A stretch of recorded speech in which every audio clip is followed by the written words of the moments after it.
The station clock read 11:40 when I saw it.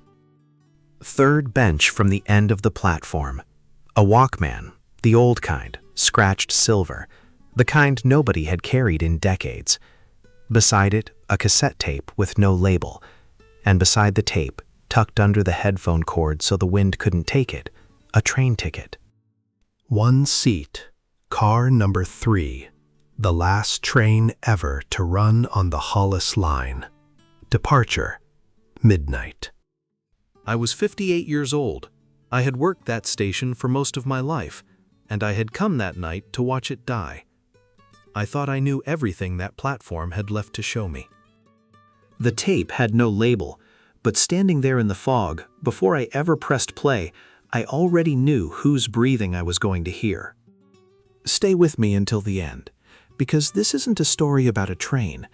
It's a story about how long a person can carry an answer without knowing the question was ever asked. Before I take you back to that platform, if stories like this one mean something to you, I'd love for you to be part of the Vellum of Life community. Subscribe and turn on notifications so no story passes you by. And if you've lived something you've never quite found the words for, tell me in the comments or write to me privately at vellumoflife@gmail.com. Your name, your city, every detail that could identify you, all of it can be changed. Every story deserves dignity. Now, let me tell you about the tapes. To understand that night, you have to understand that Miriam and I never really spoke, not the way other couples spoke. Hollis was a railroad town, and I was a railroad man, like my father before me. Signalman, nights mostly. I was 22, and I had a habit the town found strange. I could fix anything with my hands, and almost nothing with my mouth. Words came out of me wrong, too sharp, or too late, or not at all. Miriam was the opposite of silence. Her father had been a radio man, and when he died, he left her nothing but a portable tape recorder and the idea that sound was worth keeping. She recorded everything. The church bells, the diner at 7 in the morning, the 6:10 freight leaning into the curve north of town. People laughed at her, the girl who taped the world. She never seemed to mind. We met because of that recorder. She wanted the sound of the signal box at night, the levers, the bells, the hum of it. I let her in because I couldn't figure out how to say no. She stayed 3 hours and never asked me a single question, and it was the easiest 3 hours I had ever spent with another human being. After that, we didn't court the way people courted. We traded tapes. She'd leave one in the crew locker at the station. I'd take it home and listen to her voice telling me about her week, her father, the sounds she'd caught. Then I'd sit in front of that recorder in my kitchen and find, somehow, that the words that never survived the trip from my chest to my mouth could survive the trip onto tape. On tape, I could talk. On tape, I told her things I had never told anyone. For 2 years, the best of me lived on 90-minute cassettes. She used to say tape was patient, that it never interrupted, never flinched, never made you feel like you'd said too much. People listen to answer, Theo. Tape just listens. We were going to be married. Everyone knew it, even though I don't remember either of us ever quite saying it out loud. Some things in Hollis were understood, the way the train schedule was understood. And then my mother got sick. My mother, Adele, was the only other person on earth who knew how to be quiet with me. She was a seamstress. She hummed while she worked, one particular tune, something without a name that she said her own mother had hummed. That sound was the floor of my childhood. The whole house stood on it. Saturdays were bread days. I'd sit on the flour bin. I was too big for it by 10 and sat there anyway until I was grown. And she'd talk to the dough like it was a lazy neighbor. And I never had to say a word, and I never once felt unspoken to. If you want to know who I am, that's most of it, right there. A man who was happiest sitting on a flour bin, being nobody's problem. The winter she began to fade. Miriam started visiting her in the afternoons while I worked. I thought nothing of it. I was grateful for it. I should have wondered why my mother, who tired so easily, always seemed lighter on the days Miriam had been there. My mother died on a Tuesday in March, a little after 9 at night. I wasn't in the room. I was in the hallway, getting the doctor his coat, and by the time I came back it was over. Quiet, the way she did everything. And in the hallway outside her door, I found Miriam. She was sitting on the floor with the recorder in her lap. The reels were turning, and coming out of that machine, thin and unmistakable, was my mother's voice. Weak, recorded, alive in the one way she would never be alive again. I want to be honest about what I felt in that moment, because this story is worthless if I'm not. I did not feel curiosity. I did not ask a single question. I felt something break open in me, and everything that had never learned to come out of my mouth came out at once, and it came out as cruelty. You collect people's worst moments and call it love. I said other things, worse things, the kind of sentences a man spends 30 years editing in the dark and never manages to take back. Miriam did something then that I would replay for the rest of my life. She didn't defend herself. She didn't explain. She looked at me for a long moment, and I understand now that she was making a decision in that moment, weighing something I couldn't see. And then she stood up, pressed stop, and walked out of my mother's house into the March cold. She left Hollis within the month. No note, no tape in the locker. I told myself that her silence was a confession. It did not once occur to me that it might be a promise. Here is what those 30 years looked like, and I'll be brief, because the years themselves were brief in the way empty years are. I worked the signals. I kept my father's house. I did not marry. The town got smaller, the line got quieter, and I became what men like me become: reliable, respected, and completely unknown. And every March, on a Tuesday, I would sit in my kitchen across from the spot where a tape recorder used to sit, and I would not think about her, with a discipline that took all night. Then, this past autumn, the railroad announced it. The Hollis line was closing. One last train, December 14th, midnight. The county paper ran the schedule on page 1. I was the last signalman. Of course I would be on that platform. Anyone who knew me knew I would be on that platform. Remember that. It matters. Which brings us back to 11:40, the fog, and a walkman on the third bench from the end. I checked my father's watch against the station clock, the way I have every single day of my working life. 2 minutes fast. He kept it that way, said a signalman should always believe he has less time than he does, and I never had the heart to correct it. I sat down. The bench was wet through my coat, and I didn't care. Twice I picked the walkman up, and twice I set it back down on the wood, exactly where she'd left it. A younger man would call that hesitation. It wasn't. It was a man standing at a door he'd spent 30 years bricking over, deciding whether he still had the arm to knock it open. I put on the headphones. I pressed play. Tape hiss. Then a breath, pulled in slow, held, released. And then, 30 years later, her voice. Hello, Theo. My hand went up and lifted one earpiece clean off my head. 30 years of practiced anger, all of it moving one arm. I stood there in the fog with her voice leaking thin and tinny into the night air, and then I put it back. Not because the anger was gone, because underneath it, older than it, was the plain fact that I had missed that voice, the way you miss a season. Don't look around. I'm not on the platform. You have 20 minutes of tape, and the 12 o'clock is never late, so let's not waste them. Walk with me. Go to the end of the platform, the north end, past the lamp that flickers. Some things never get fixed. I stood up. I walked. The lamp above me stuttered exactly as she said it, and the hair rose on my arms, because how could she know? How could a voice on a dead strip of magnetic tape know where I was standing, know the lamp, know me? I'll tell you now what I understood only later, because she wanted it understood later. The voice didn't know what I was doing. The voice was telling me what to do. She had built that tape like a signalman builds a schedule, around fixed things. The lamp that had flickered since 1988. The 11:47 freight that would pass on the far track, right on time, 60 seconds after she said it would. The clock. The fog that always came off the river on cold nights. And me. I was the most fixed thing of all. She had read one page of a county newspaper and known exactly where the last signalman of the Hollis line would be standing at 11:40 on December 14th, as surely as she knew the timetable. There was nothing supernatural on that platform.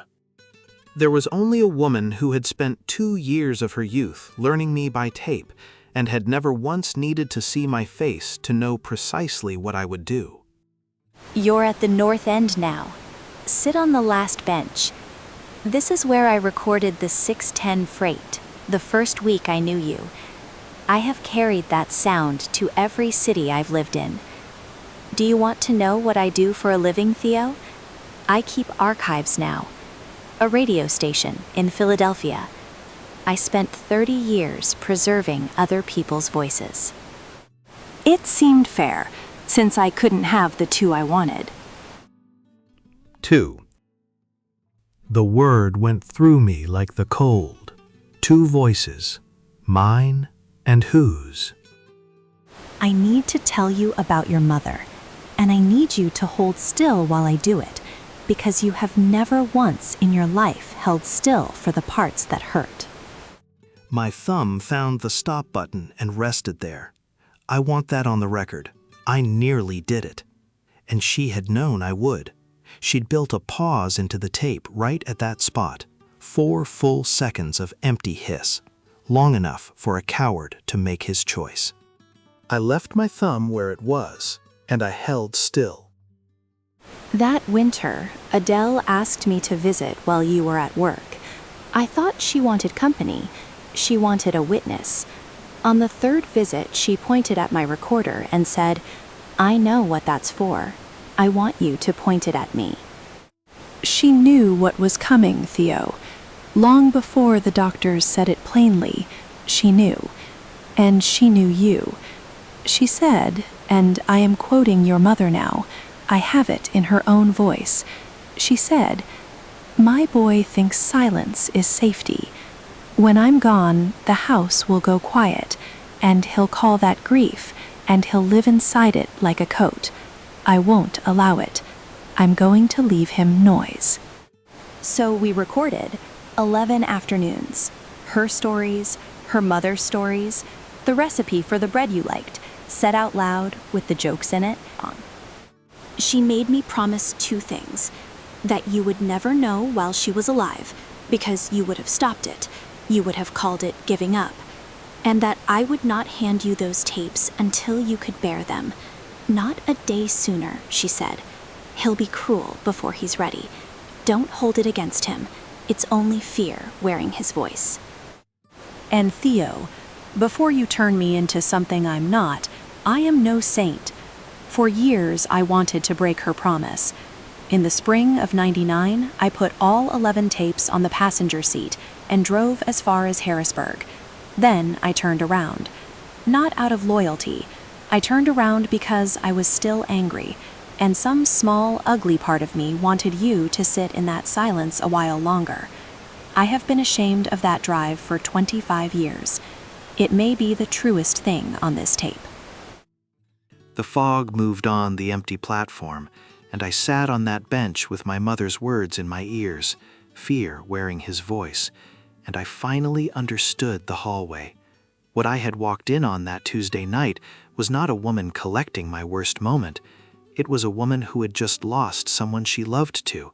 They had 11 afternoons. You don't spend 11 afternoons like that with a person and lose nothing. Sitting on the floor, playing back the only thing that remained, grieving with the volume down so I wouldn't hear.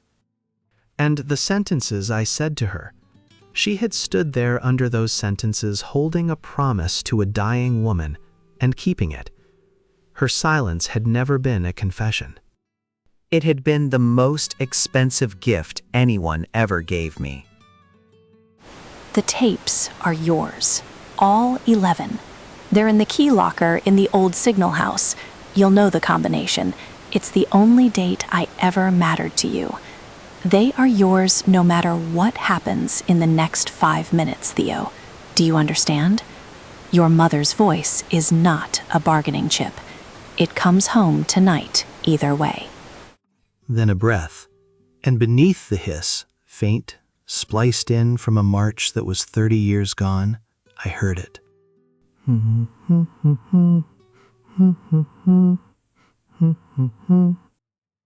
That tune with no name, 3 seconds of it, maybe 4, and then my mother's voice, frail and amused, saying, Take care of my boys' silences.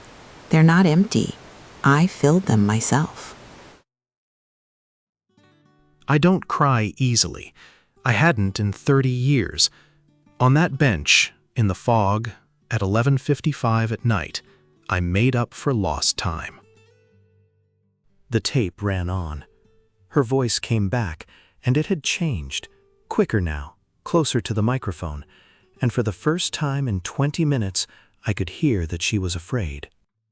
I'm on the train, Theo. The last one. I'm in car number 3.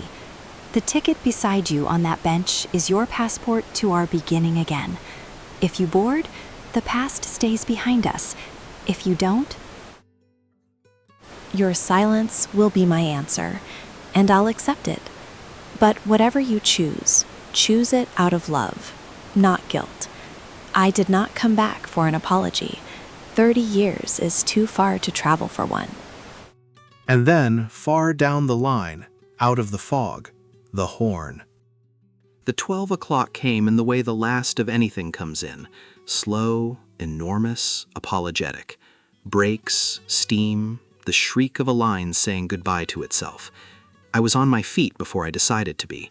I ran, 58 years old, down a wet platform, ticket in my fist, and I found it, car number 3, and through the fogged glass of the window, I saw her. Her back was to the platform, deliberately. Her shoulders were shaking, and she was holding herself the way you hold yourself when looking back would cost you the last of your courage. The doors of car 3 stood open, and I'll be honest here too, because this is the part I've never told anyone. I boarded that train. 1 foot. I felt the steel of the step through my boot, felt the warmth of the car breathe out at me, coal heat and old upholstery, the smell of every departure I had ever signaled and never taken. Down the aisle, the conductor looked up from his watch. He didn't hurry me. He just looked, the way railroad men look, meaning, it's time, son, one way or the other. The whistle blew, twice. The second one was for me. I've always believed that. And through the glass I saw her head begin to turn, an inch, less, then stop. She caught herself, gripped the seat back, held her own courage down like a hat in the wind. I stood there with 1 foot in her future and 1 foot in our past, my reflection laid over her silhouette in the fogged glass, so that for one moment, after 30 years, we were finally in the same frame. That was when I understood. It was not fear that stopped me, and God knows it was not indifference. It was the 20 minutes I had just lived. She had spent 30 years carrying a promise that was never hers to pay for. 30 years keeping my mother's voice safe from my temper, waiting for me to be ready. If I stepped onto that train, I knew, with the certainty of a man who has spent his whole life reading signals, exactly what our life would be. She would spend it repaying me for years I had cost us both. I would spend it repaying her for the hallway. 2 old debtors, keeping accounts until the end. She hadn't come back for an apology, and she deserved better than boarding one. There was one thing I could give her that no version of me stepping into car 3 could give. The debt, declared paid. Her promise, honored and finished. Her freedom, with nothing owed on it. So I did the only thing 30 years of tape had taught me to do. I took my foot off that step, and it was the heaviest thing I have ever lifted, and stepped back onto the platform. And I raised the walkman over my head, high where she would see it in the glass. Her voice received, her gift accepted, her account closed. Through the fogged window, I saw her hand come up and rest flat against the glass. She never turned around. I never asked her to. The doors closed. The last train pulled out of Hollis station, and I stood on that platform with a ticket in one hand and her voice in the other. And I watched the lights go into the fog, and the fog take them, and the silence come down. And for the first time in 30 years, the silence was full. I walked to the old signal house that night and opened the key locker. The combination was the date she left the first tape in the crew locker, the only date, she'd said, that she ever mattered to me. She was wrong about that, but she was right about the numbers. 11 cassettes, labeled in my mother's own hand. I rationed them, that's the truth. 1 tape a year, every March, on a Tuesday. Bread recipes with the jokes in them, stories I'd heard 100 times, and one I had never heard at all. And the humming. I have learned it now. I catch myself doing it at the sink, and every time, the house stands a little firmer on its floor. Miriam and I wrote after, real letters, then tapes again. Old fools trading cassettes across 3 states like it was 1965. No, wait, like no time had passed at all. She came to Hollis twice. I went to Philadelphia once and got lost and didn't mind. What we became doesn't have a tidy name, and we never needed it to. Some things are understood the way a train schedule is understood. She passed 4 springs ago. Her archive kept her voice, of course. She would have found that funny. I'm 82 now. The station is gone. The bench is in my garden. I bought it at the auction, 3rd from the end. And no, I don't have to explain that to anybody. And the unlabeled tape, her tape, is here in my hands. Tonight, I'm putting it away for good, in the wooden box where I keep the things that made me. My father's watch, my mother's thimble, 11 cassettes, 1 nearly worn through. I've written a note to lay on top of it, for whoever opens this box when I can't. It says, "For whoever still believes, there is always time." I spent half my life believing there would always be another train. There wasn't. Don't wait as long as I did.